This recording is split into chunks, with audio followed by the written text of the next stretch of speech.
Hi there, and welcome to The Daily Gardener, a podcast about gardening, botanical history, and literature. I'm your host, Jennifer Ebling, and today is April 19th. Today we celebrate a botanist remembered with the Haworthia genus. We'll also learn about a botanist who spent 25 years researching the forests of the eastern United States. We'll hear about the Greek goddess of spring from the author Jen Calonita. And we grow that garden library today with a book about flower arranging. And then we'll wrap things up with National Garlic Day. But first, here's today's curated news.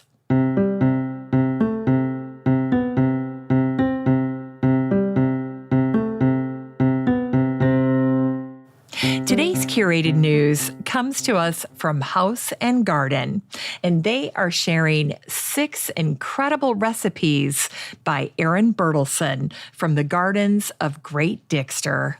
Now, every spring, I'm always on the lookout for new recipes that I can use with my garden harvest, and especially my kitchen garden. Aaron writes, "Seasonality is key for me. There is something really nice about waiting until it's the right time for fruit and vegetables and celebrating their moment. I am not a trained chef, but a home cook, so these recipes are based around the sort of food I like to eat every day." So Aaron's 6 recipes include easy tarragon chicken. There's a tuna salad recipe with potato and anchovy. There's a fabulous leek and Stilton tart, a recipe for fritters. And then for dessert, 2 options, a pear tart or beetroot and chocolate cake. And of course, they all look fabulous. Now, if you would like to check out this post by Aaron, all you need to do is search for the word recipe in the Facebook group for the show, and then this post will pop right up. And while we're on the topic of the Facebook group, let me take a second and welcome some of the people that have joined in the past 3 weeks. We've had a lot of people join the group, so I want to break this up so that the list doesn't get too long. But I also want to make sure to give a shout out to everyone who joins the group on the show. So with that, let me welcome Donna Roth, Beverly Wu, Dominic McBroom, Susan Stone, Gina Tice, Penny Meyer, Louisa Cameron, Brittany Campbell, Brittany Horst, Judy Shaw, Susie Downing, Jean Anthony, Barbara May, Caitlin Manning, and Diane Davis. Welcome to all of you to the Facebook group to the show. Now, if you're not in the group and you'd like to join, you have a standing invitation, and it is so easy to find this group. All you need to do is head on up to the search bar and type in the words Daily Gardener Community, where you'd search for a friend, and then request to join. I'd love to meet you in the group. It's time for today's botanical history.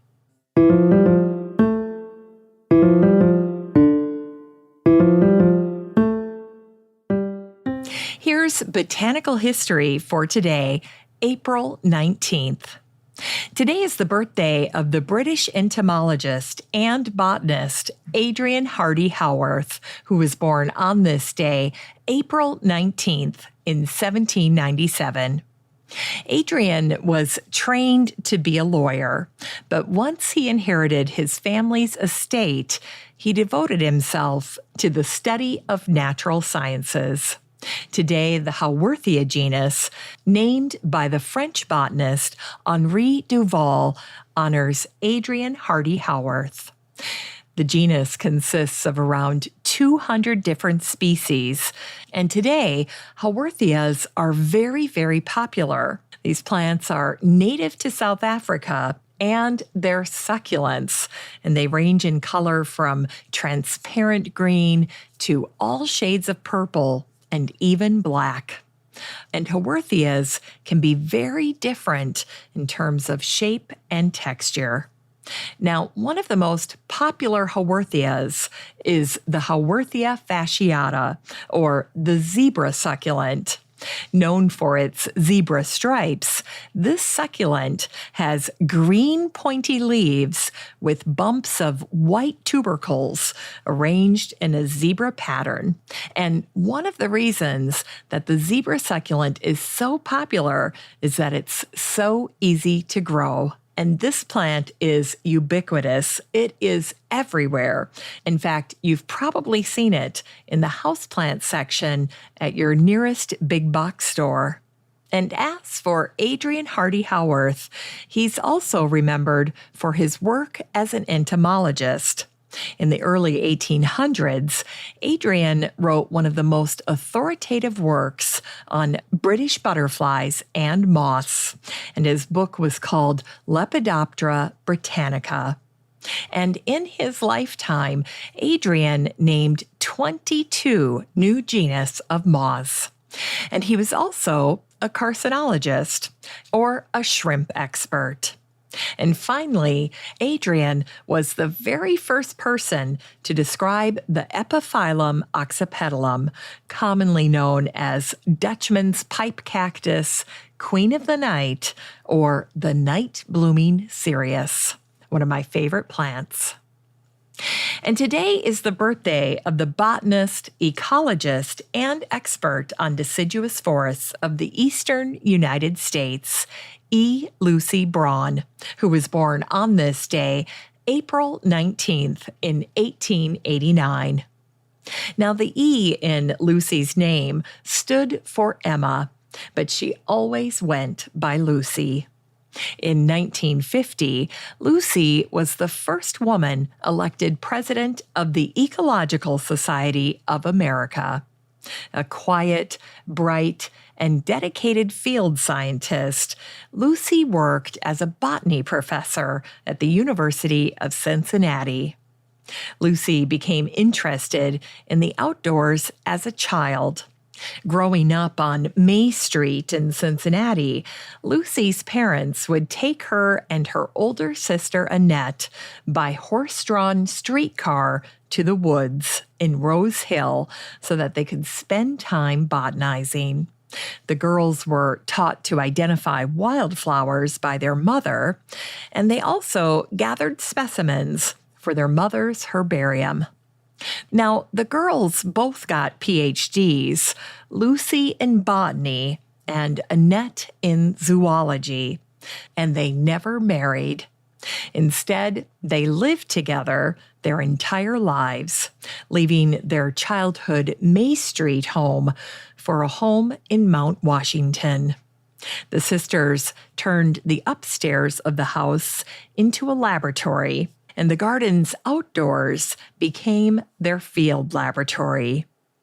Now, Lucy was a go-getter, and at the age of 80, she was still leading people on field trips in and around Ohio. Friends of Lucy recounted, to be with her in the field was something. She made everything so real, so exciting, and she was just so knowledgeable. Rain wouldn't stop her. She could walk forever. And Lucy herself said, only through close and reverent examination of nature can humans understand and protect its beauties and wonders. When asked about her time in the field, Lucy would happily recount how she managed to dodge moonshiner stills in the hills of Kentucky, and how she gathered up plant specimens previously unseen by the botanists of her time. Lucy had tremendous dedication to her work as a botanist. Over a period of 25 years, she drove over 65,000 miles to study the forests of the eastern United States. Lucy's heart really belonged to the forests, and her book, Deciduous Forests of Eastern North America, is still regarded as a definitive text.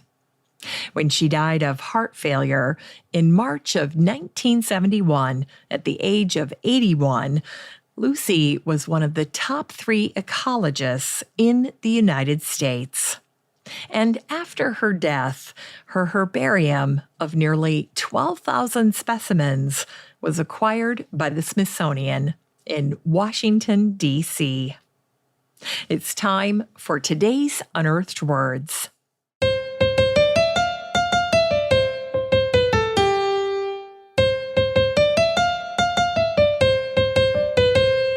Today's Unearthed Words come to us from the American author Jen Calonita from her book, Go the Distance.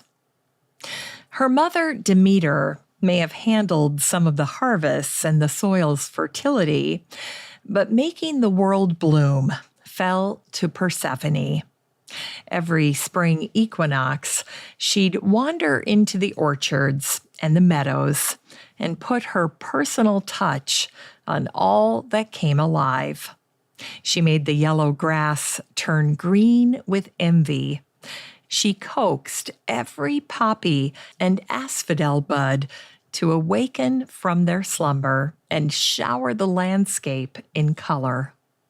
She made sure the olive groves flourished and the figs ripened with honey-like nectar, so that the smell of them baking wafted up to Mount Olympus.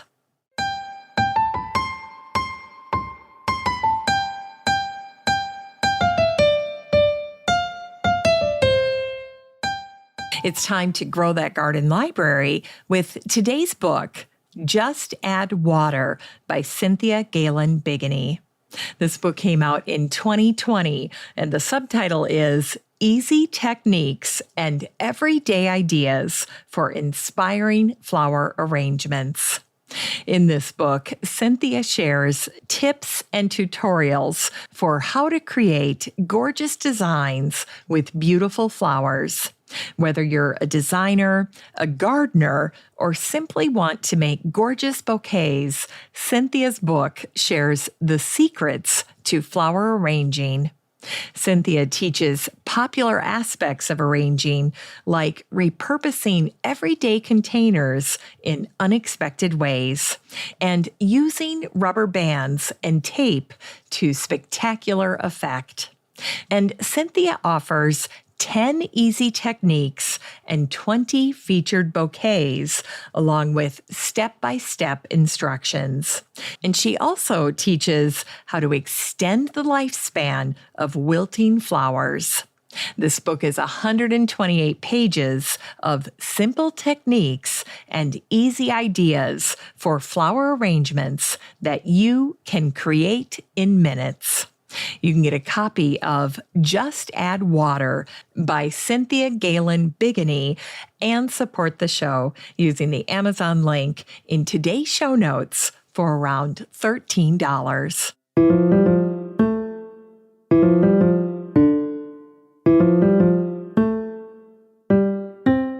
Finally, here's something sweet to revive the little botanic spark in your heart. Today is National Garlic Day. It's observed every year on April 19th. Garlic, or stinking rose, is a member of the lily family. Onions, leeks, and shallots are also in the family. And this time of year, wild garlic, or ransoms, are returning to the woodlands, hedgerows, and riverbanks. And wild garlic is also called bear's garlic. Folklore says that bears eat wild garlic after hibernation. However, if cows graze on wild garlic, it will taint the milk with garlic flavor. Now, wild garlic is a favorite foraged seasonal ingredient of top chefs. And it's not just a foundational ingredient of cooking. Garlic, in all its forms, is also useful for medicinal purposes. Garlic has antibiotic properties, and it also helps reduce blood pressure and cholesterol. Herbalists recommend garlic as a remedy for colds. And Gilroy, California is known as the garlic capital of the world. The American cowboy and actor Will Rogers said this about Gilroy: It's the only place in America where you can marinate a steak just by hanging it out on a clothesline. It's very hot. And Atlas Obscura wrote an article 2 years ago about Gilroy. They were featuring Gilroy's unique recipes for garlic by featuring a garlic ice cream. And they wrote, "The dessert divides ice cream lovers." Well, that is not hard to imagine. And one online reviewer was very diplomatic about the garlic ice cream. And they wrote, "Actually, the garlic ice cream is pretty good, but a little does go a long way." In case you're wondering, the Gilroy Garlic Festival is held every year in July. Thanks for listening to The Daily Gardener. And remember, for a happy, healthy life, garden every day. The Daily Gardener is produced in lovely Maple Grove and Wyoming, Minnesota, with the help of Paige Mance, Brooke Bierbaum, and Eric Begay. If you want to read today's show notes, just head on over to thedailygardener.org. And while you're there, be sure to sign up for my free Friday newsletter. And don't forget that you have a standing invitation to join the free Facebook group for listeners of the show. Just search for Daily Gardener Community the next time you're on Facebook and request to join. Last but not least, you can always get in touch by emailing me at jennifer@thedailygardener.org. I'm your host, Jennifer Ebling, and as always, have a great day in the garden, and we'll see you tomorrow.